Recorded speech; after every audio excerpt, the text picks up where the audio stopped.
ವಯಸ್ಸಾಗಿರುವಂತಹ ಬಡ ಮೀನುಗಾರ ಕೆರೆ ಪಕ್ಕ ಕೂತ್ಕೊಂಡು ಮೀನು ಹಿಡಿತಿರ್ತಾರಂತೆ.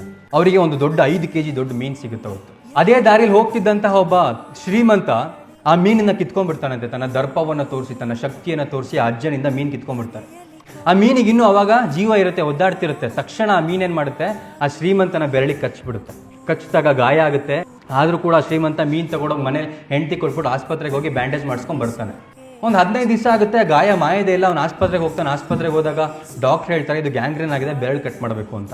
ಸರಿ, ಬೆರಳು ಕಟ್ ಮಾಡಿ ಇಲ್ಲಿ ಬ್ಯಾಂಡೇಜ್ ಹಾಕ್ತಾರೆ. ಇನ್ನೊಂದು 15 ದಿವಸ ಆಗುತ್ತೆ, ಗಾಯ ಮಾಯ ಎಲ್ಲ ಮತ್ತೆ ಹೋಗ್ತಾನೆ. ಅವಾಗ ಇಲ್ಲ, ಈ ಕೈ ಪೂರ್ತಿ ಗ್ಯಾಂಗ್ರೀನ್ ಆಗಿದೆ, ನಿಮ್ಮ ಅಂಗೈ ಪೂರ್ತಿ ಕಟ್ ಮಾಡಬೇಕು ಅಂತಾರೆ. ಅಂಗೈ ಕಟ್ ಮಾಡ್ತಾರೆ. ಶ್ರೀಮಂತನ ಹೇಳ್ತಾಳಂತೆ, ಅಯ್ಯೋ ದೇವ್ರೆ, ನನ್ನ ಗಂಡನಿಗೆ ಯಾಕಿಂತ ಶಿಕ್ಷೆ ಕೊಟ್ಟೆ, ಅವ್ರು ಯಾರಿಗೆ ಏನು ಕಷ್ಟ ಕೊಟ್ಟಿದ್ರು, ಯಾರಿಗೇನು ಪಾಪ ಮಾಡಿದ್ರು ಅಂತ ಹೆಂಡತಿ ಹಿಂದೆ ನಿಂತ್ಕೊಂಡು ಹೇಳ್ತಾರಂತೆ.